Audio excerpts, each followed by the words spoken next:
Здравствуйте, дорогие друзья! Я рада вас приветствовать на моем канале. Сегодня в данном видео я сделала подборку из 5 знаменитых рецептов куличей, которые всегда получаются.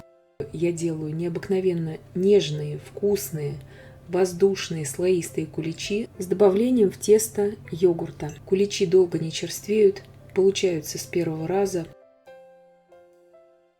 Куличи получаются вот такие слоистые, очень легкие, очень воздушные на вкус, не забитые мукой и в то же время долго не черствеют. Куличи буду готовить на большой замес теста, замешивать буду безо всякой техники, буду замешивать руками. Тесто замешивается совсем несложно, справится каждая хозяйка.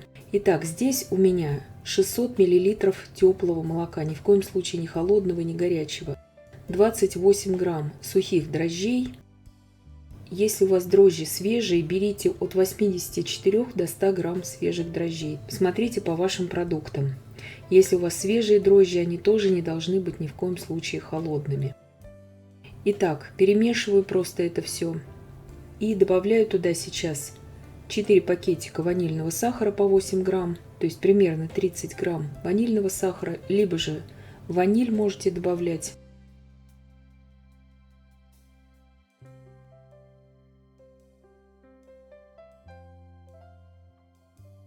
И добавляю туда 600 грамм сахара. Также просеиваю туда сейчас 300 грамм муки.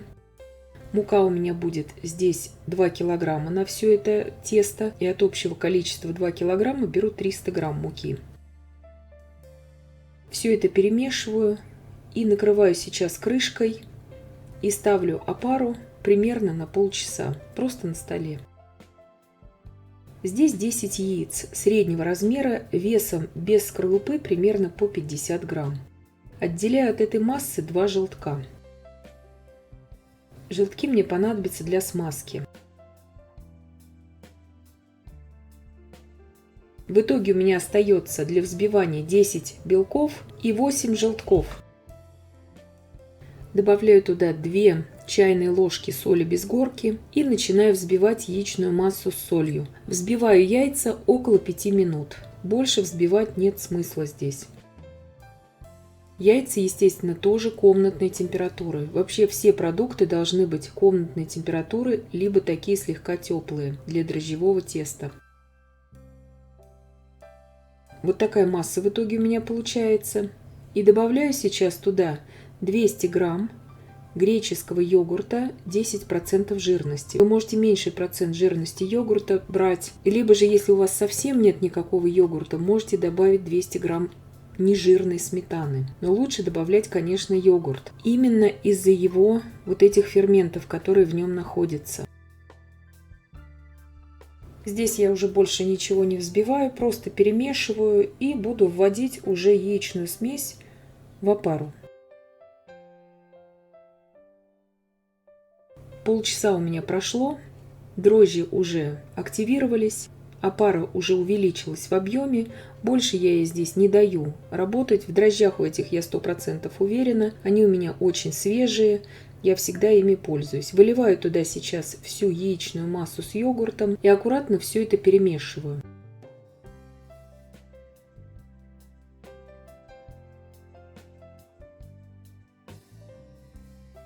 Сейчас просеиваю туда оставшиеся 1 килограмм 700 граммов муки. На этом же этапе, если вы не будете добавлять туда ромовую эссенцию, я добавлю ромовую эссенцию, а если вы будете добавлять коньяк, то добавьте, вот когда вы вмешивать будете муку, в эту массу добавьте туда 5 столовых ложек коньяка. Это на 2 килограмма муки. Коньяк также испаряется при выпечке. И ничего страшного в этом нет. Но я добавляю всегда по традиции просто ромовую эссенцию. Туда же в этот же момент можете добавить и любые другие ароматизаторы. Кто-то любит миндальный ароматизатор, пожалуйста. Все это на ваше усмотрение. И если вы хотите добавить цедру апельсина, лимона, это нужно будет добавить уже в яично-йогуртовую смесь и потом все это вмешивать. Потому что цукаты это другое. Видите, вот такое вязкое тесто вымешиваем либо очень плотной силиконовой лопаткой, как у меня, либо деревянной. Оно рвется, это тесто. Мы сейчас его будем вымешивать на столе. Здесь, смотрите, я буду постоянно вот так смазывать стол сейчас растительным маслом без запаха. В моем случае это рапсовое масло. Вы же можете брать, естественно, подсолнечное масло без запаха. В общей сложности вот для таких вмешиваний растительного масла у меня уйдет количество растительного масла без запаха 180 грамм. И это очень важно, потому что не просто один раз слегка сбрызнуть стол растительным маслом, а для качества этого теста важно вмешивать туда вот таким образом это масло. Оно также способствует качеству теста. Итак, сейчас я округляю вот это все тесто и буду вот так немножко его как бы отбивать на столе. Оно уже становится более податливым. Оно еще, конечно, липнет к рукам, но это нормально. И видите, оно еще, конечно, рвется. И я вот так вот подбиваю его пару минут. Оно очень легко отбивается, оно уже собирается все в комок. Также смазываем постоянно растительным маслом. Я себе просто отмерила сразу это количество масла и постоянно его подливала на стол. Это очень удобно и очень быстро делается. И видите, тесто уже более подвижное, оно уже так не рвется. И нам нужно сейчас достичь именно того, чтобы оно вот так вот стекало, как бы, чтобы оно не рвалось. Конечно, если у кого-то есть тестомес, это все можно делать в тестомесе. Просто здесь я показываю для наглядности в видео, именно как это сделать ручным замесом. Сейчас его еще немножко вот так повытягиваю на столе вот таким образом. Его можно даже в миске вот так вытягивать, если кто-то на маленькую порцию будет делать. Это все несложно. Итак, по прошествии примерно 10 минут я уже собрала все это тесто с помощью вот такого шпателя. Можете скребок для теста брать. Убираю, видите, оно уже какое податливое. Убираю его сейчас примерно на полчаса. Накрываю крышкой, оставляю просто на столе. Прошло у меня примерно полчаса. Оно слегка поднялось, так и должно быть. Оно уже более, конечно же, податливое. Туда я сейчас вот так втираю также 180 грамм теперь уже сливочного масла теплого. То есть оно не должно быть ни горячим и не холодным. И оно не должно быть вот таким растопленным. Вот это важно, чтобы была такая слоистость в этом тесте. Сейчас я ничего уже долго не вымешиваю, я просто вмешиваю масло. Как только вмешалось масло, я вмешаю туда изюм и цукаты. В качестве цукатов вы можете здесь использовать абсолютно все, что вы захотите. И вишню, и клюкву, все, что нравится вам и вашим близким. Вот так немножко распространяю это тесто. Оно еще так подлипает слегка к рукам. Добавляю туда сейчас ромовую эссенцию, 2 вот таких флакончика. Также вмешиваю туда. Вы можете это при замесе теста все добавить, это не критично здесь. Также можете добавлять туда и миндальный ароматизатор, кому что нравится. Но цедру нужно добавить, когда вы замешиваете все тесто. Я имею в виду свеженатертую цедру. Собираю сейчас его. Также его сейчас распространяю, оно уже очень податливым становится это тесто. И добавляю туда сейчас 100 грамм лимонных цукатов и 100 грамм апельсиновых цукатов. Они у меня покупные. И также добавляю 200 грамм изюма. Изюм стараюсь брать мелкий. Здесь изюм у меня хорошего качества. Он уже покрыт такой маслянистой пленочкой.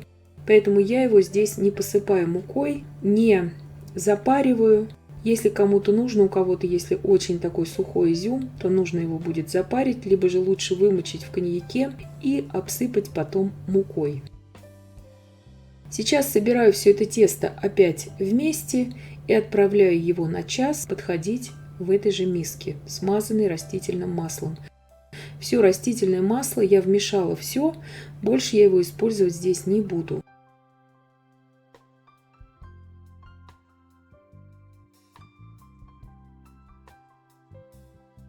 У меня прошел час. Тесто поднялось вот так вот хорошо вдвое. И я уже начинаю его раскладывать по формочкам для куличей. Здесь у меня формы большие. У меня будет 5 форм по 13,5 см в диаметре, 3 формы по 12,5 см, Отмеряю для 13,5 сантиметров примерно по 530 грамм этого теста, а для 12,5 сантиметров в диаметре по 460 грамм теста в каждую капсулу, а маленький куличик 140 грамм теста. У меня еще остался кусочек теста примерно на 500 грамм. Я его выпекла отдельно в виде булочки, потому что все формы для куличей у меня уже закончились. Здесь я все это напишу вам в описании. Оставляю сейчас на расстойку примерно на 1:40. Прошло у меня 1:40. Так как я вот эти вот розовые формы наполняла позже, они у меня не так хорошо поднялись. Поэтому первыми я буду выпекать, как ни странно, большие формы, потому что их я раскладывала раньше. Здесь в оставшиеся 2 желтка я добавила 30 мл теплого молока и смазала куличи для тех просто, чтобы показать, кто хочет вот так вот их смазать желтком. Вторая партия у меня подошла, пока выпекалась первая. Вот такие вот воздушные, необыкновенно красивые, в старинном таком стиле куличи у меня получились. Сейчас, кстати, многим очень нравится, чтобы выпечка была, напоминала именно бабушкину выпечку. И поэтому я решила показать именно такой вариант. Конечно же, мне сейчас смазывание желтком здесь будет не обязательно. В моем случае. Остужаю вот так, постоянно переворачивая сбоку на бок и на боках эти куличи. Сразу же хочу вам показать, как он разламывается, как он нарезается. Превосходно с него снимается форма. Выпекала я примерно 40 минут без конвекции при температуре 175 градусов Цельсия на 2-м уровне снизу. 30 минут, когда прошло, я накрыла их фольгой, чтобы не горела верхушка, и выпекала еще 10 минут. Время выпечки, так же как и подъема именно вашего теста, будет зависеть от качества ваших продуктов и духовки. Разрезаются прекрасно, воздушные, очень легкие, в то же время необыкновенно ароматные и влажные получаются куличи. Прекрасно нарезаются даже еще в горячем виде. Посмотрите. Практически не крошатся они. Нарезать лучше, конечно же, хлебным ножом. Куличи, по сути, еще горячие, я вам сейчас показываю. Мякиш очень нарядный получается, воздушный, ароматный. По вкусовым добавкам, конечно же, добавляйте все, что вам понравится. Полное описание ингредиентов, на какой температуре выпекать, я вам все напишу, конечно же, в описании к данному видео. Вот такие они замечательные, слоистые, в то же время очень воздушные при этой слоистости получаются. Потому что бывает слоистость такая, как пакля. Она тоже очень нехорошо ощущается на вкус. Эти же необыкновенно вкусные получаются. И не такие дорогие они получаются по средствам, эти куличи, кому это важно. Рецепт куличей на венском тесте есть на моем канале. Тот рецепт, конечно, подороже выходит. И там он замешивается, в принципе, на ночь, тот рецепт. Кому интересно будет, пожалуйста, проходите по ссылке и смотрите. Выпеклась теперь вторая партия. Также выпекались примерно 40 минут. Маленький, когда я накрывала фольгой. Спустя 30 минут я его убрала уже. Просто я его сейчас опять туда поставила. Также остужаю, конечно же, на боках, постоянно их переворачивая сбоку на бок. Сразу же можно снимать с них вот эту бумагу для выпечки, форму. Если вам не принципиально, чтобы форма осталась, вы можете оставить в этой форме. Но если вы хотите ее снять, долго не держите, иначе она может у вас, когда они начнут остывать, и будут давать конденсат. В следующем видео я их украшу вот такой прекрасной моей любимой желатиновой глазурью. И следующее видео я посвящу именно работе над ошибками в этой глазури. Всем без исключения блогерам, которые выставляют рецепты этой глазури, приходят комментарии о том, что у кого-то эта глазурь не застывает. Хотя рецепты у всех правильные. Здесь вся проблема в тех нюансах, на которые следует просто обратить внимание при ее приготовлении. Поэтому мне искренне хочется, чтобы у всех эта глазурь получилась, и чтобы люди, не отвлекаясь ни на какую не получившуюся глазурь, могли встретить самый великий для всех православных христиан праздник в году, праздник Светлого Христового Воскресения. Поэтому в следующем видео, Бог даст, разберем все ошибки, которых следует избегать при приготовлении данной глазури, и я надеюсь, что у всех все получится. Сейчас разрежу уже спустя сутки. Показывать буду по поводу глазури развернутое видео уже в следующем видео, как я сказала. Оставляю вот так вот их храниться в целлофановых пакетах. Слегка такие вот отверстия сверху, чтобы были. Вот такие они спустя сутки. Воздушные, волокнистые в то же время. И очень-очень вкусные. Не крошатся. Посмотрите, какой мякиш. Воздушный, как пух, и в то же время влажный. Они, получается, прекрасно держат форму. Не забитые мукой, очень качественная, очень нарядная и необыкновенно вкусная пасхальная выпечка. Я всех поздравляю с великим праздником Воскресения Христова и всем желаю удачной пасхальной выпечки. Сегодня в данном видео по многочисленным просьбам я пеку куличи на александрийском тесте. Куличи получаются по этому рецепту необыкновенно просто вкусными. Они очень сливочные на вкус. Пекутся они на топленом молоке. Рецепт этот очень простой. Это ночное тесто, на ночь ставится опара. Всю ночь она созревает, и потом на следующее утро уже выпекаются куличи. Куличи, приготовленные именно по этому рецепту, очень долго не черствеют, и я бы сказала, что день ото дня они становятся еще более вкусными. В этом видео я также обращу ваше внимание на те ошибки, которые могут быть допущены при приготовлении этого теста. Все расскажу и покажу. Итак, сначала сейчас приготовим опару. У меня здесь большая порция. 750 мл топленого молока, теплого обязательно берем, и 84 грамма прессованных свежих дрожжей. Естественно, если вы будете брать сухие быстродействующие дрожжи, их понадобится в 3 раза меньше, то есть 28 грамм. Дрожжи должны быть очень качественными, и сразу смотрите, как они будут взаимодействовать с молоком. Молоко, естественно, теплое, не горячее и не холодное, а именно теплое. Дрожжи я заранее тоже где-то за час достала из холодильника. И вот сейчас очень важный момент. Если вы будете пользоваться либо свежими дрожжами, как вот у меня, либо сухими, нужно дать время, чтобы увидели, что они начали действовать. 750 грамм сахара я туда добавила, 6 яиц и 4 желтка я туда добавляю. Все это просто перемешиваю. Яйца, естественно, тоже комнатной температуры. Яйца среднего размера. Если вы видите, что дрожжи ваши никак не действуют в течение 20 минут, что не начинается брожение, значит, они некачественные. И работать тогда с ними не имеет смысла. 360 грамм размягченного сливочного масла. Ни в коем случае не горячего. Все это аккуратно просто вмешиваю. И оставляю сейчас эту опару примерно на 10-12 часов. Накрываю крышкой при комнатной температуре. В теплое место не ставлю, просто оставляю на столе. Еще раз повторяю, что ключевым моментом на данном этапе является активность ваших дрожжей. Если на начальном этапе не пошла реакция, не следует их использовать. У меня прошло 10 часов. Вот так выглядит опара. Она бродила всю ночь. Вот так вот она поднялась. И это для нее нормальное состояние. Если вы новичок, сразу вам хочу сказать, если вы не знаете вообще дрожжевого теста, следует сразу брать только быстродействующие сухие дрожжи. Со свежими дрожжами я бы в этом тесте не рекомендовала вам даже начинать работать. Добавляю туда бутылочку вот такую ромового ароматизатора, 24 грамма ванильного сахара и 2 чайные ложки соли без горки. Все это просто перемешиваю. Вместо ромового ароматизатора, естественно, вы можете добавлять коньяк или ром, примерно 3-4 столовые ложки. Сейчас я всю эту опару переливаю в тестомес. Так как порция у меня здесь большая, я все на маленькие порции, естественно, вам все ингредиенты укажу в описании к данному видео, в инфобоксе. Держать тестомеса у меня в данном случае на 7 литров. Вот это количество теста прекрасно там переработается. Естественно, это тесто, тем более если вы будете на маленькую порцию брать, прекрасно можно вымешивать руками, просто на пару минут подольше его вымешивать. И в процессе я покажу, каким должно стать тесто, чтобы вы ориентировались. Муку обязательно просеиваем.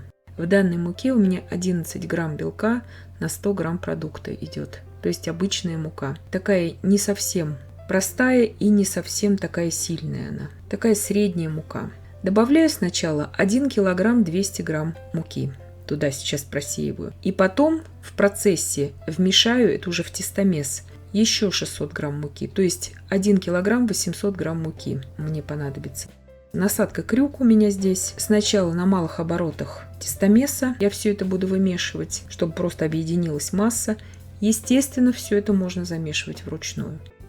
Я большую порцию делаю, поэтому делаю все это в тестомесе, замешиваю. Делаю я это намеренно, чтобы показать вам, в принципе, в процессе, какие могут ожидать ошибки на этом пути, если будем неправильно давать расстойку этому тесту, потому что тесто неторопливое. И чтобы сразу показать, как правильно это сделать. Потому что очень много пишут вот в комментариях уже по предыдущим куличам, и я сразу вам вот показываю. Для этого теста очень важна неспешная расстойка. Не нужно здесь ее бояться. Нужно просто быть подготовленным, что это тесто, так как оно очень насыщенное, требует более длительной расстойки. Так, добавляю остаток муки, то есть в общей массе на эту опару я добавила 1 килограмм 800 грамм муки, естественно просеянной. Все это сейчас на средних оборотах тестомеса я буду вымешивать 15 минут. Для вымешивания руками на такой объем теста, большой объем, понадобится времени больше, где-то минут 20. К этому нужно быть готовыми. Если вы будете брать маленький объем теста, 15 минут вымешивания руками будет достаточно. Вот так выглядит тесто спустя 15 минут вымешивания в моем именно тестомесе. У меня 700 ватт тестомес. Все это будет зависеть именно от вашего прибора, которым вы будете пользоваться. Оно необыкновенно нежное, это тесто, эластичное. Оно стекает, оно не рвется. То есть вот на это нужно обратить внимание. Оно уже не так сильно липнет к рукам. Потом, когда мы с ним будем работать, оно уже вообще не будет липнуть к рукам практически. Естественно, руки нужно смазывать подсолнечным маслом, растительным маслом. Видите, вот такая нежная масса должна получаться. Ни в коем случае это тесто не забито мукой. Рецепт, как правило, стандартный для этого александрийского теста. Оно известно очень давно, это тесто. Просто нужно знать его особенности и обращать на них внимание. Вмешиваем туда сейчас 200 грамм цукатов. Я вмешиваю, здесь у меня апельсиновые и лимонные цукаты. И 250 грамм изюма. Изюм можете вообще не добавлять. Можете вообще никакие цукаты не добавлять. Вяленую вишню, клюкву туда добавлять. Все, что вам нравится. Любые сухофрукты. Все это на ваш выбор. Все, что вам нравится. Вы можете специи любые туда добавлять. Ничего здесь долго не вымешивала. Видите? Тесто такое очень подвижное, то есть оно очень нежное, это тесто получается. Оно ни в коем случае не должно быть забитым. Вот это первое к нему требование. Вы можете добавить даже чуть меньше муки, но не больше. Смотрите по вашей муке, начните добавлять 1 килограмм 700 грамм, если вот на эту порцию. Перекладываю сейчас просто в ту миску, где у меня тесто будет подниматься. Так как у меня миска не совсем большая, 1/3 этого теста я сейчас перекладываю еще в одну миску поменьше. Миски смазываю, естественно, растительным маслом. И это тесто будет подходить при температуре 30 градусов Цельсия. Просто у меня там включенная будет лампочка какая-то обычная. Делаем со всем тестом, чтобы оно вдвое у меня увеличилось. Для этого мне понадобится 1,5 часа времени. Итак, прошло у меня 1,5 часа, вдвое увеличилось тесто. Тесто это очень неторопливое, мега сдобное, поэтому возможно, что в ваших условиях понадобится и 2 часа на его подъем этого теста. Все смотрите по вашей именно ситуации. Сейчас делаю обминку этому тесту и сразу уже выкладываю его в формочки для куличей. Тесто очень приятное в работе. Хочу сразу здесь отметить, это тесто получается на вкус мега сливочным, но оно не такое очень волокнистое получается. Если вы хотите, чтобы эти куличи были у вас очень такими волокнистыми, также ночное тесто есть у меня на канале, это венское тесто. Ссылки я вам оставлю в описании. Есть йогуртовое тесто для куличей у меня на канале. Быстрое очень, гораздо более бюджетное, чем это. И тоже необыкновенно вкусные куличи получаются. Вот на такие большие формы 13,5 см в диаметре, 8,5 в высоту эти формы. И я раскладываю примерно по 600-620 грамм теста. Примерно на 1/3 заполняем эти формы. Чуть, может быть, побольше, потому что тесто очень сдобное, тяжелое. Поэтому кладем здесь тесто немножко побольше, чем обычно бы мы клали. И 11 см в диаметре вот эти две маленькие формы. То есть 6 больших и 2 маленьких. На эти 2 маленькие кладу примерно по 420 грамм теста. Эти оставляю при комнатной температуре, вот которые я более темным полотенцем накрываю. А те, которые накрыты светлым полотенцем, я убираю в духовку. на расстойку на 1,5 часа, тоже со включенной лампочкой, при температуре 30 градусов Цельсия. Прошло у меня 1,5 часа. Вот так вот подошли на столе, видите, гораздо ниже они. И вот так подошли в духовке, гораздо почти в 2 раза выше. Убираю те, что я на расстойку ставила в духовке, уже выпекаться при температуре 170 градусов Цельсия на 40 минут. В заранее разогретой духовке на 2 уровне снизу.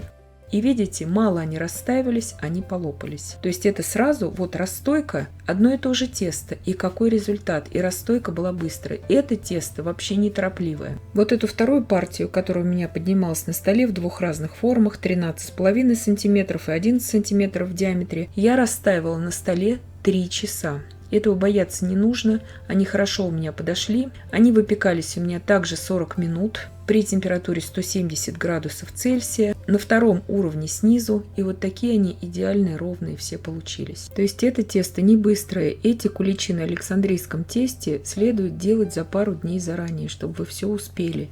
Остужаю их на боку вот так, нежнейшие они. Даю им полностью остыть. Когда они у меня сейчас полностью остынут, я их покрою глазурью.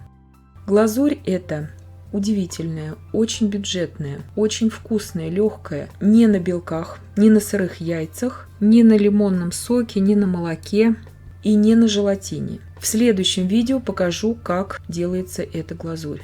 На следующий день уже разрезаю, потому что это тесто такое любит постоять. Оно еще, мне кажется, со временем становится более вкусным. Удивительно ровно они разрезаются. Они очень нежные, можно даже сказать, как бы кремовые внутри. Вот настолько они сливочные получаются. Эти куличи на александрийском тесте ни в коем случае не забиты мукой. Но они не волокнистые, как вот мы привыкли видеть, когда есть у меня и такие рецепты на канале. Незабываемо просто вкусные, тающие во рту. Ни в коем случае не сухие эти куличи. И со временем становятся еще вкуснее. Хранить их, конечно, лучше всего для сохранности в полиэтиленовом пакете и слегка открыть верхушечку, чтобы все равно воздух там циркулировал. Когда видео будет с глазурью следующее, я уже расскажу поподробнее об этом. Именно эти куличи на александрийском тесте можно прекрасно замораживать. То есть их нужно будет остудить полностью до комнатной температуры, чтобы они полностью уже остыли, чтобы они не выделяли конденсат. Завернув их в пищевую пленку, либо в пищевой пакет герметично, убрать их в морозилку и достать уже непосредственно перед Пасхой, дать им разморозиться при комнатной температуре и покрыть их уже перед Пасхой глазурью. Все это работает. Все это проверено на собственном опыте. Вкуса своего после размораживания они не теряют. Примерно неделю-две можно вот так хранить в морозилке. Сегодня в данном видео я пеку необыкновенно вкусные, очень ароматные, легкие, воздушные куличи на сливках. Куличи очень долго не черствеют, идеально держат свою форму, влажные, волокнистые получаются, готовятся предельно просто и быстро, без длительных замешиваний, расстоек и так далее. Формула здесь идеальная, я вам ее покажу, расскажу на все разные формы, поскольку тесто класть. Эти куличи получаются очень экономичные в придачу ко всему. Количество теста для заполнения каждой капсулы, вот каждой формочки для куличей нам понадобится буквально 1/4. Они получаются действительно бюджетными. Из 1 килограмма муки получится вот такое большое количество куличей, больших, не маленьких. Вот такие слоистые они. Здесь по-честному показываю вам разлом уже на следующий день. Не горячие, а именно на следующий день. Вот так идеально они выглядят. Итак, сначала приготовим опару. Для опары я беру 400 мл сливок теплых. Сливки у меня 12% жирности. Это, по сути, сливки для кофе. 50 грамм сахара и 14 грамм дрожжей сухих, быстродействующих. Дрожжи должны быть свежими, то есть хороший срок годности у них должен быть. Либо же берите 42 грамма обычных прессованных свежих дрожжей. Но лучше брать здесь быстродействующие дрожжи. Смешала дрожжи с сахаром, отливаю немного сливок в сахарно-дрожжевую смесь. Так быстрее всего разойдутся сухие дрожжи. Просто размешиваю вилкой и вливаю все это обратно в сливки. Перемешиваю венчиком, накрываю сейчас эту емкость крышкой и оставляю буквально на 10 минут. Дольше здесь не нужно. Этот шаг, если вы уверены в своих дрожжах, можно пропустить. Здесь показываю для тех, кто не уверен в своих дрожжах. Дрожжи должны начать работать. 3 яйца среднего размера и 2 желтка, тоже комнатной температуры. Соединяю вместе и просто перемешиваю вилкой. А пара уже поднялась вот так. Меня все устраивает. Дрожжи работают. Если у вас вы увидите, что дрожжи не поднялись и за 20 минут не поднялись, дальше не следует продолжать с ними работать. Это важно. Добавляю туда сейчас яичную смесь, 16 грамм ванильного сахара и 250 грамм сахара добавляю. 100 грамм теплой сметаны, 10% жирности у меня сметана. Можете чуть жирнее брать, но не слишком жирную. Все это просто перемешиваю. Все, естественно, комнатной температуры и даже слегка такое тепленькое должно быть. Но ни в коем случае ничего не должно быть горячим. Добавляю туда 1 чайную ложку с небольшой горкой соли. Соль очень важна для всей дрожжевой выпечки. И добавляю бутылочку ромового ароматизатора. Ни в коем случае не нужно ложками туда заливать в этот рецепт сейчас коньяк или ром. Иначе разрыхлится до такой степени тесто, оно у вас будет крошиться. И это вообще нужно знать здесь. Максимум 1 десертную ложку коньяка можно добавить. И любые цукаты, любые специи, пряности можете добавлять на данном этапе. Я вот добавила только то, что я хотела вот в данном варианте. Здесь у меня килограмм просеянной муки. 1 килограмм муки такой и не сильной, и не слабой. Примерно 12 грамм белка на 100 грамм. На первой скорости из 3 в тестомесе я начинаю соединять муку и жидкую смесь. Аккуратно вливаю струйкой всю жидкую смесь туда. Если вы уже имеете большой опыт работы с таким тестом, вы можете все сразу соединять в тестомесе. Это я показываю для тех, кто будет замешивать, допустим, вручную. Если вы будете вручную замешивать, также в эту миску большую можете просто к жидкой смеси добавлять всю муку. Вручную это тесто также замешивается элементарно, просто и быстро. Просто при наличии тестомеса я это делаю в технике. На 500 грамм муки это также можно замешивать ручным миксером насадками крюк. Ни в коем случае здесь не нужно добавлять больше муки, иначе это все будет испорчено, это тесто не должно быть забито мукой. И вот когда полностью произошло объединение уже этих масс, я слегка убавляю ход миксера и добавляю 150 грамм размягченного сливочного масла. И аккуратно жду, чтобы каждый кусочек вмешался. Если вы будете все это замешивать руками, также, когда смешаются обе массы, вы можете вводить туда аккуратно, по кусочку сливочное масло и вымешивать дальше.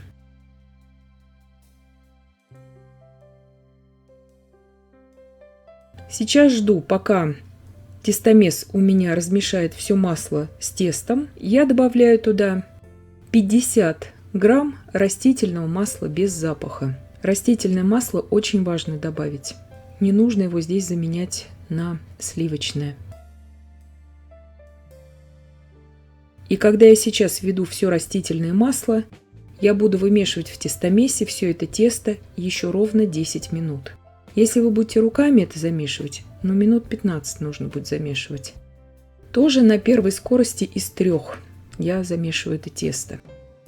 Так выглядит у меня процесс. Вот прошло сейчас 10 минут. Уже тянутся волокна у теста. Оно слегка подлипает еще к миксеру.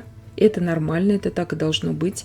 Вы можете чуть подольше вымешивать в тестомесе, это уже на ваше усмотрение. И тогда будут еще более слоистые волокна уже в куличе. Я просто не очень это люблю, но кто-то любит, и вот поэтому вы можете еще сильнее вымешивать. Я подбиваю сейчас пару минут на столе.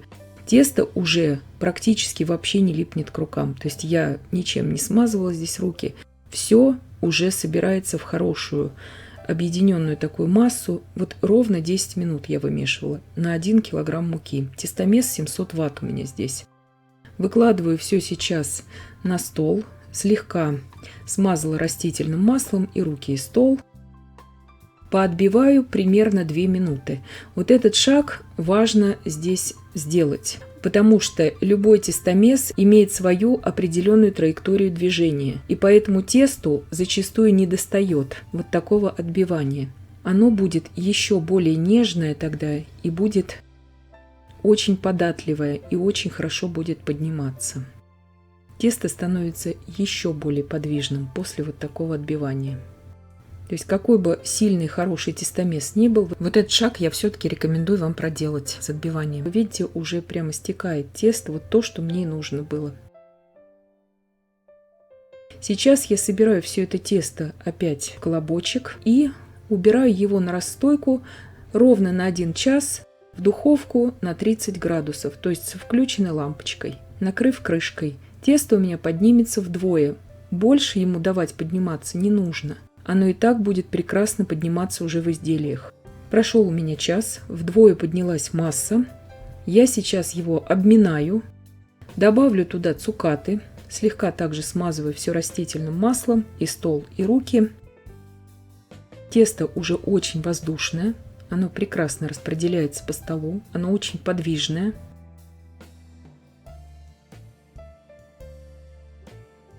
Из цукатов я здесь беру, в принципе, небольшое количество. 70 грамм цукатов цитрусовых и 130 грамм сухофруктов вяленой клюквы и изюма. У меня сухофрукты все для перекусов, поэтому я их предварительно не замачиваю.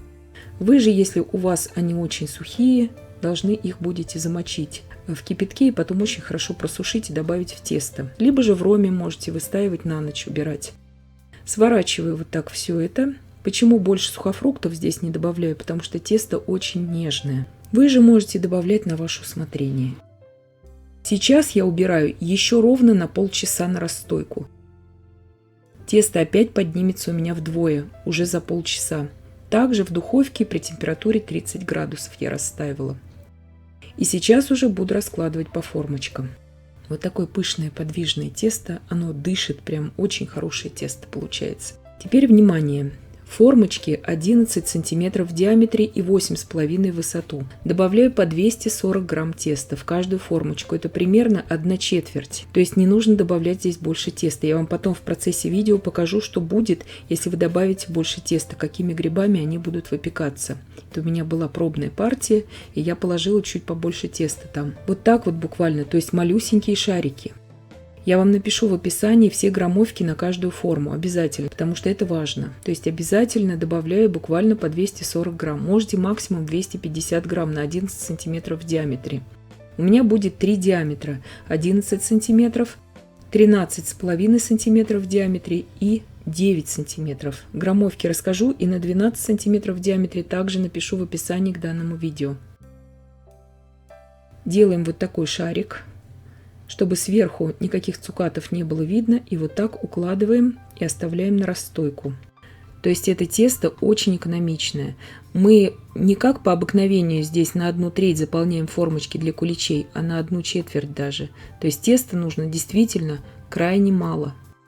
Поэтому обращать внимание на это нужно обязательно, иначе у вас выпекутся все эти куличики грибами. На большую форму 13,5 сантиметров я выкладываю 360-365 грамм теста.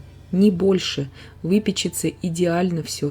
То есть такой маленький шарик и поднимется потом идеально в большие очень куличи. В маленькую форму 9 сантиметров в диаметре я выкладываю по 160 грамм теста. Но можно бы и по 170 даже. Я им дала не так долго расстаиваться, поэтому они у меня вот как бы там на полсантиметра у меня не хватило до конца формы. Это важно. Я считаю, чтобы было все идеально по граммовкам. Я вот люблю это все рассчитать всегда. Вот так мало теста нужно. Остался у меня вот такой шарик, я его сейчас выложу в бумажный стаканчик и также выпеку его.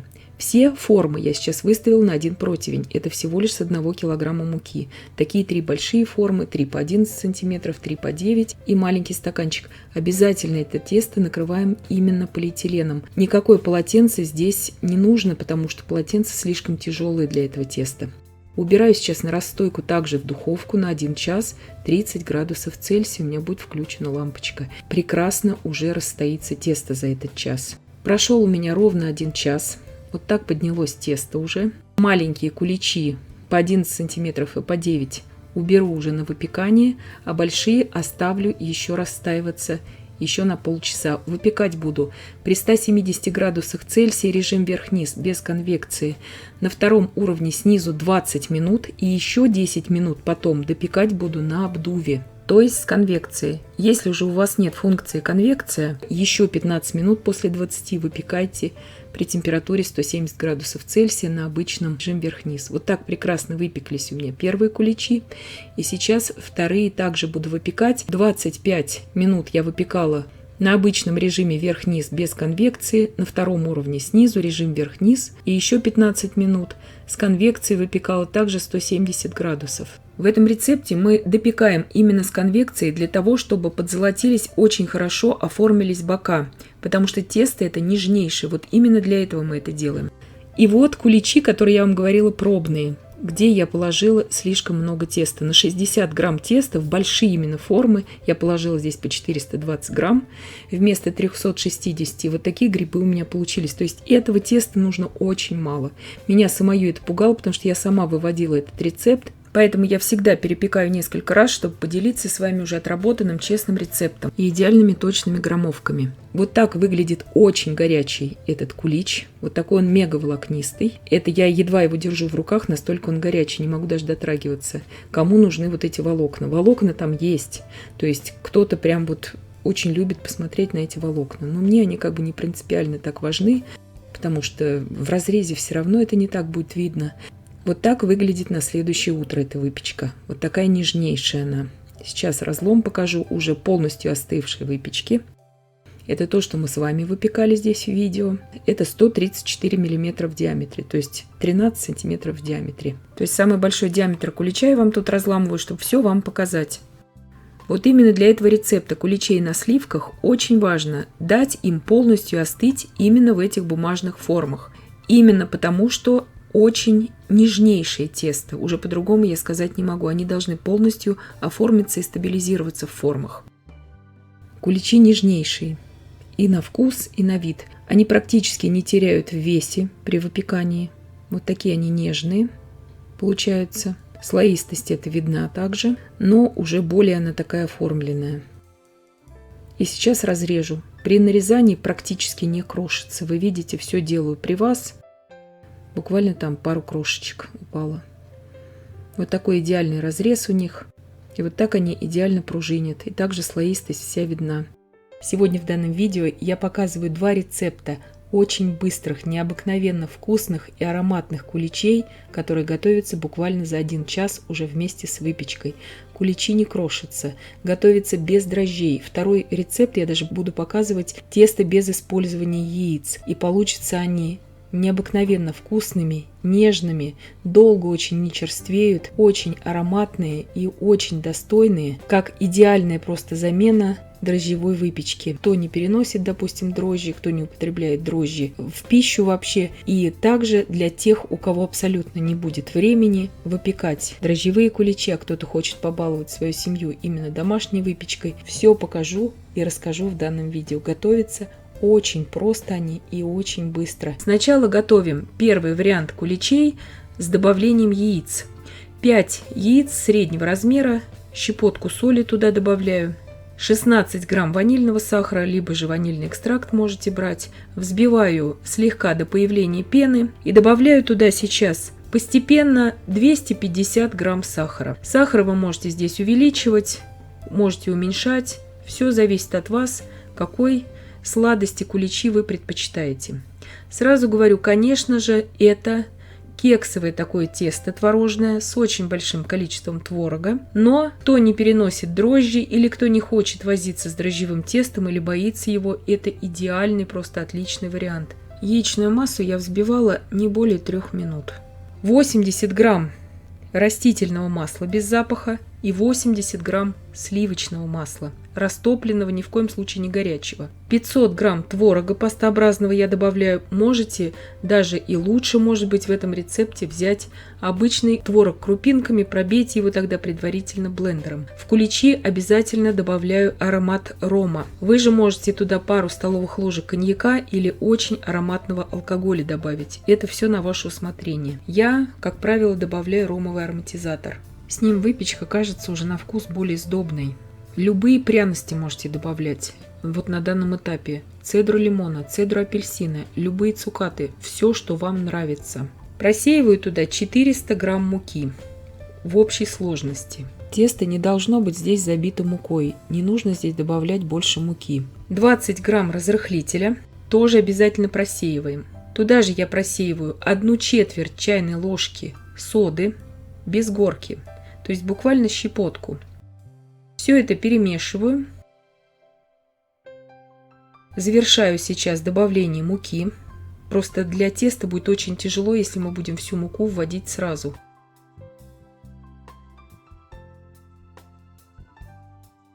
Ввожу туда 200 грамм, здесь у меня смесь изюма светлого и вяленой клюквы. У меня здесь используются сухофрукты для перекусов, поэтому я их ничем предварительно не замачивала.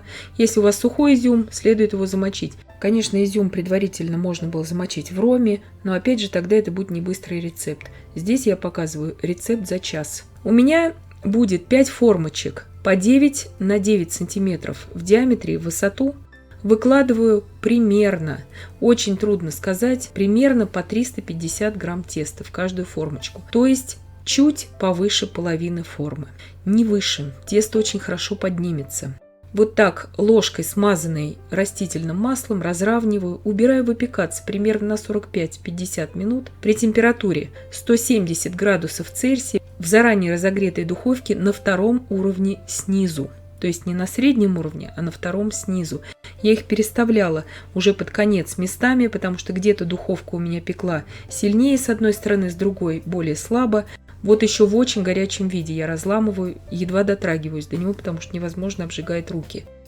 Вот такой пышный он получается, полностью пропеченный, не клеклый. Очень удачный и очень простой рецепт. Он, конечно, по вкусу более напоминает кекс. Нежнейший сверху, очень, я считаю, что очень ровные они получаются. Эти я оставляю полностью остывать. И делаю сразу второй рецепт. Вот он очень напоминает дрожжевые куличи по вкусу. 500 грамм просеянной муки, 25 грамм разрыхлителя, щепотку соли, 16 грамм ванильного сахара, 280 грамм сахара. Все перемешиваю насадками крюк. Здесь я венчики у миксера даже не буду использовать. Перемешиваю здесь недолго все сухие ингредиенты, чтобы они просто хорошо объединились. 240 мл молока комнатной температуры и 240 грамм растительного масла без запаха. Также я туда добавляю 400 грамм пастообразного, здесь нужно брать творога, либо же пробейте творог блендером перед этим или перетрите через сито. И вот сейчас 3 минуты я прорабатываю все это миксером. И это важно. Это так называемое немецкое тесто Quark-Ölteig, то есть это тесто творожное с добавлением растительного масла. Вкуснейшее, очень часто используется даже для быстрого приготовления рождественского штоллена. Также 200 грамм сухофруктов этих я добавляю. И сразу же ничего здесь не жду, раскладываю по формочкам. Так как много здесь растительного масла, я формочки даже ничем не смазываю. Также чуть выше половины формы я заполняю тестом. Духовка также разогрета уже на 170 градусов Цельсия. Разравниваю также ложкой. Здесь у меня будут 4 формы по 9 см в диаметре и 1 форма 7 см. Выпекать буду примерно 45 минут. Я их в заранее разогретой духовке при температуре 170 градусов Цельсия на режиме вверх-вниз без конвекции на 2-м уровне снизу. То есть не на среднем уровне, а на 2-м снизу. В среднюю формочку, в маленькую немножко многовато теста положила, разломы будут большие. Они выпекаются с разломами сверху. Но на вкус они вот именно вот эти куличи на тесте творожно-масляном без добавления яиц больше всего напоминают дрожжевые куличи. Если вы хотите, чтобы они максимально напоминали именно дрожжевую сдобную выпечку, обязательно во все эти творожные куличи нужно добавлять ромовый ароматизатор, либо же очень ароматный какой-то ликер, то есть ароматный алкоголь. Вот такие они нежнейшие, когда они еще только невозможно горячие. Я едва могу их держать в руках, настолько они горячие. Дала им полностью остыть сейчас. Их можно также остужать и в холоде, и в холодильнике, когда уже можно их в холодильник убрать. С ними ничего абсолютно не происходит. Выпечка нежнейшая, хотя яйца мы туда вообще не добавляли. Вот такие вот они пышные получаются. И сразу же наношу на них глазурь на желатине. Сделала ее такой поплотнее, чтобы она закрыла все эти разломы. Просто подольше ее взбивала, буквально на полминуты. Как приготовить эту глазурь на желатине, есть подробнейшие видео на моем канале с разбором ошибок, какие могут быть. Ссылку я вам сразу же сейчас оставлю в описании к данному видео. Украшаю очень быстренько, что у меня было под рукой. Безе такие, бабочки из вафельной бумаги. Кстати, сразу хочу сказать, вафельная бумага на желатиновой глазури держится превосходно. Можно и в холодильник ставить эти куличи. Можете смело использовать. То есть очень советую. Плотным слоем глазури все эти разломы закрылись. Ну, куличи просто необыкновенно вкусные. Сейчас, пока за несколько минут засохнет эта желатиновая глазурь, я приготовлю тут за пару минут буквально самую быструю глазурь на лимонном соке и сахарной пудре. Мне понадобится 200 грамм сахарной пудры и буквально 3-4 столовые ложки лимонного сока. Как вы уже захотите, насколько прозрачной сделать эту глазурь. Советую сначала добавить 3 ложки и посмотреть, какая она у вас будет по консистенции. Сразу эти ложки добавлять туда не следует. Готовится она, как я уже сказала, буквально вот за минуту.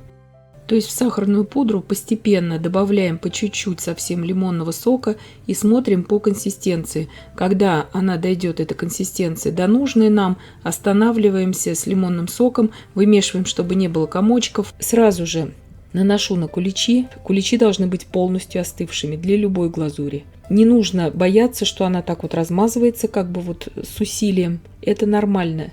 Сделаем сейчас подтеки. Подтеки нужно здесь направить. Не просто, чтобы они оползнем стекали, а если вы хотите красивые подтеки, буквально минут за 10 она уже полностью высохнет, и можно уже их будет транспортировать, эти куличики. То есть вот этот вариант очень быстрый, если вы не хотите заморачиваться с желатином. Также вместо лимонного сока вы можете использовать молоко, конечно же, для этой глазури, но с молоком она будет более прозрачная. Знаю уже из многолетнего опыта такая глазурь. И лимонный, я считаю, здесь вкус, он очень хорошо оттеняет вот именно вкус самих этих кексов. Конечно, это кексы. Куличи, они издревле готовятся именно на дрожжевом тесте. Но вот этот вариант второй куличей, который я вам показала, без использования яиц в рецепте, очень напоминают именно куличи на дрожжах. Вот эти они больше как кексы такие, а вот второй вариант больше как дрожжевое тесто по вкусу. И для этой глазури в первую очередь, и также для желатиновой глазури, сразу же все посыпки и украшения нужно готовить заранее, потому что застывает она моментально, эта глазурь.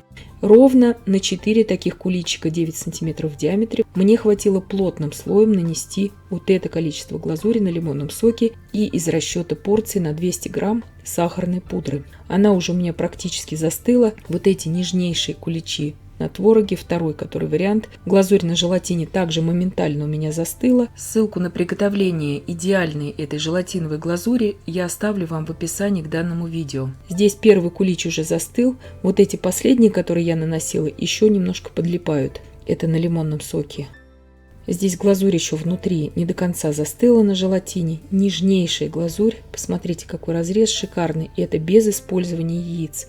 Очень ароматные.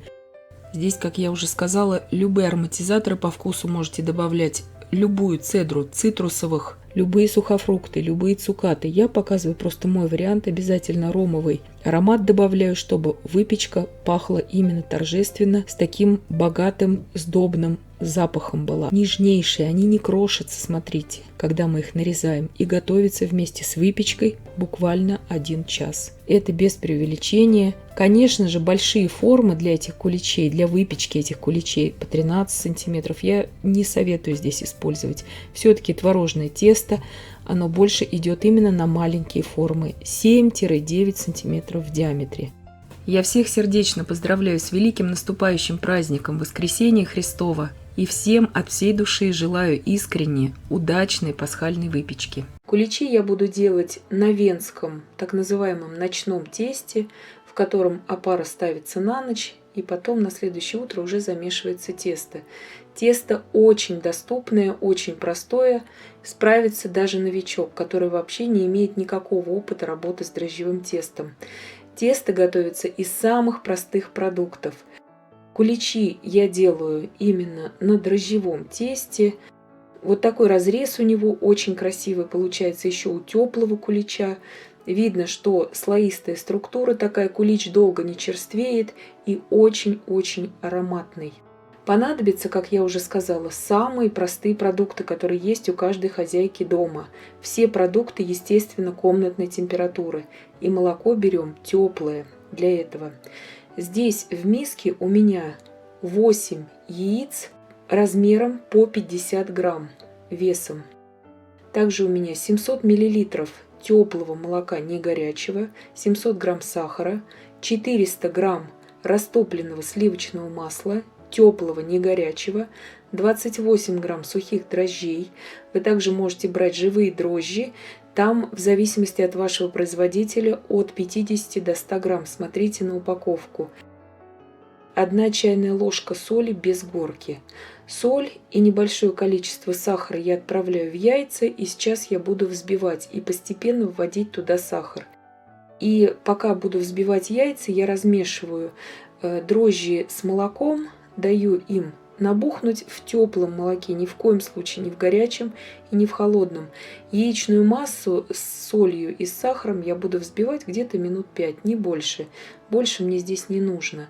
Просто чтобы масса стала пышной и очень однородной и хорошо посветлевшей. Сахар вводим в несколько приемов. Вот такая в итоге масса у меня получается. Делается это все очень и очень просто.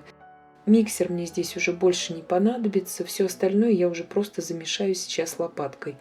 Я беру ту миску, где я буду уже замешивать опару, мне просто удобно, потому что она у меня с крышкой.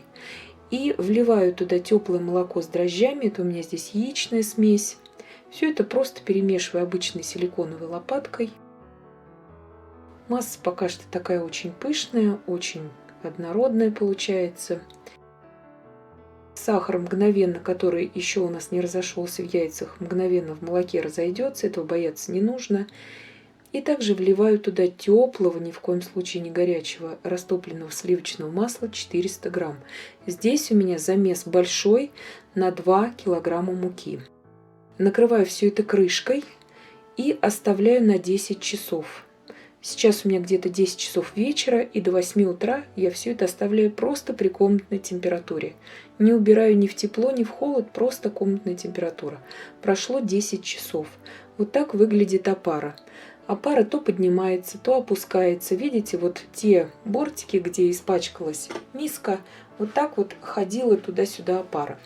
Здесь у меня ромовый ароматизатор, ромовая эссенция. Я добавляю всегда в пасхальную выпечку. Я люблю очень, чтобы у пасхальной выпечки был такой ромовый аромат. И добавляю 2 бутылочки туда и 2 пакетика ванильного сахара.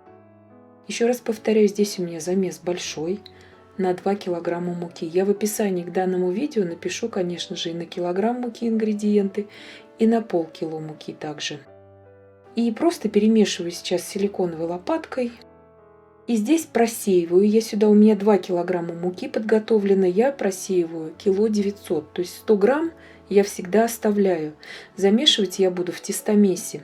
В принципе, здесь я показываю это для тех, кто будет руками вымешивать тесто. В тестомесе, конечно же, можно все это налить и сразу в тестомесе замешивать. Я имею в виду в дежу миксера. Но вот кто руками захочет замешивать, все это делается просто в миске. Делается очень просто все. Вот такое тесто у меня в итоге получается. Оно такое вязкое, липнущее к рукам. Это ничего страшного. Сейчас в тесто я добавляю 150 грамм изюма.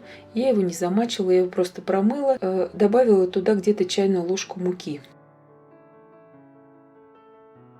И также 300 грамм цукатов. Здесь у меня апельсиновые и лимонные цукаты. И все это просто я перемешаю. Вы можете добавить цукаты уже когда вымесите тесто, но я почему-то не люблю этого делать.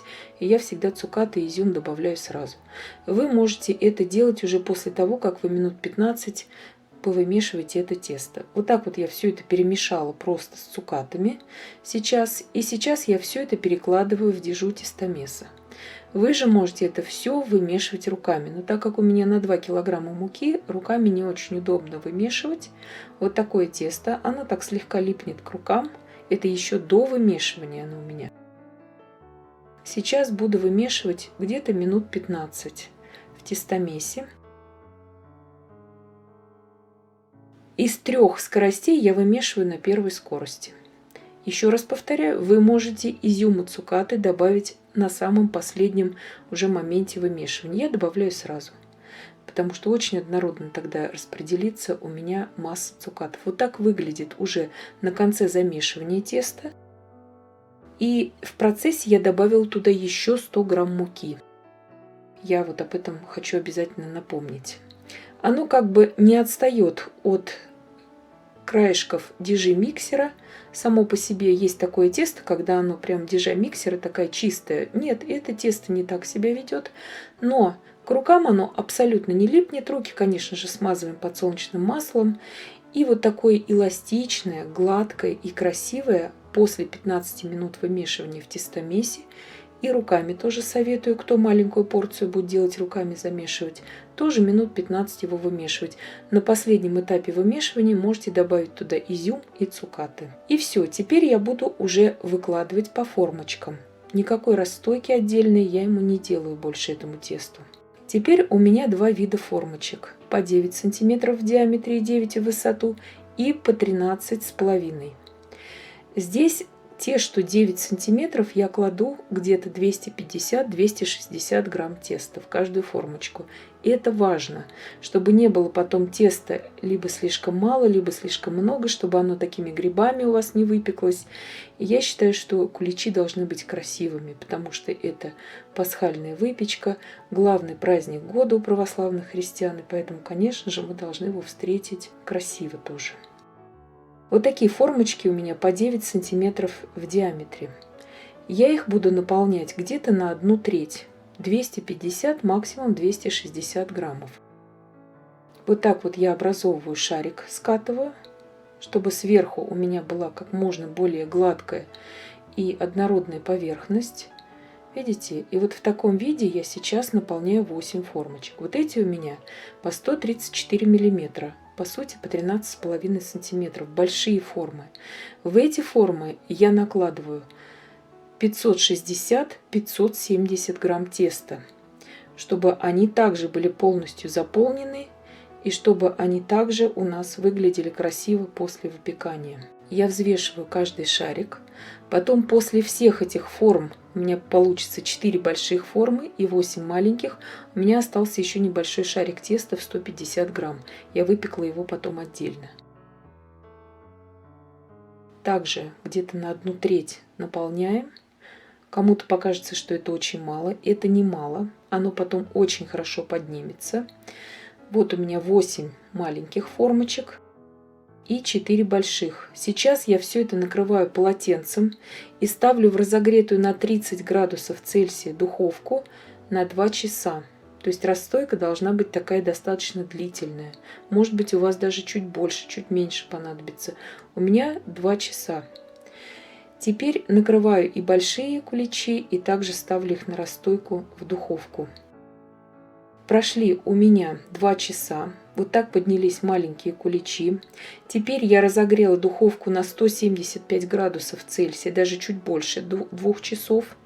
И большие тоже так же вот поднялись у меня. Маленькие выпекались 35 минут до сухой шпажки. Выпеклись маленькие, верх-низ без конвекции. И теперь оставляем их остыть, на бок их кладем и постоянно переворачиваем в процессе остывания. Вот таким образом остужаем куличи. И также точно потом будем остужать и большие. Постоянно их переворачиваем, чтобы не было у них таких бочков. Большие выпекались у меня час. По прошествии получаса я их накрыла фольгой, чтобы у меня сильно не зарумянился у них верх. И выпекала еще полчаса под фольгой. Но это в моей духовке. Может быть, у вас такого не нужно делать. Видите, вот именно это количество теста хорошо заполняет всю форму. И вот мои 12 куличей выпеклись. Выпекаются они несложно. Тесто абсолютно несложное. Сейчас я разрезаю еще теплый, по сути, маленький кулич. Посмотрите, как он выглядит в разрезе. Волокнистая, видите, структура. Они очень хорошо держат форму. Они очень долго не черствеют. И тесто получается очень ароматным и необыкновенно вкусным, получается кулич. Видите, волокнистую структуру видно уже сейчас, даже невооруженным взглядом.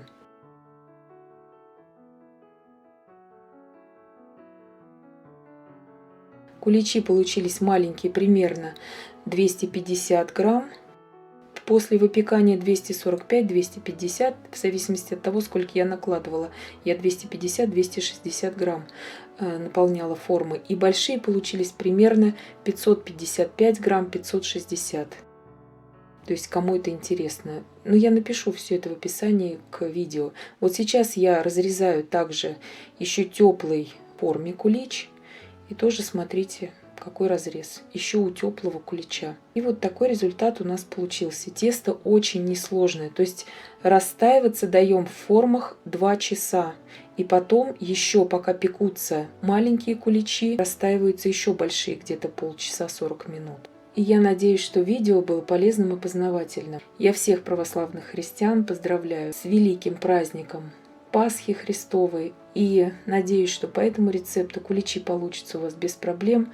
Радуйте своих близких вкусной и красивой пасхальной выпечкой.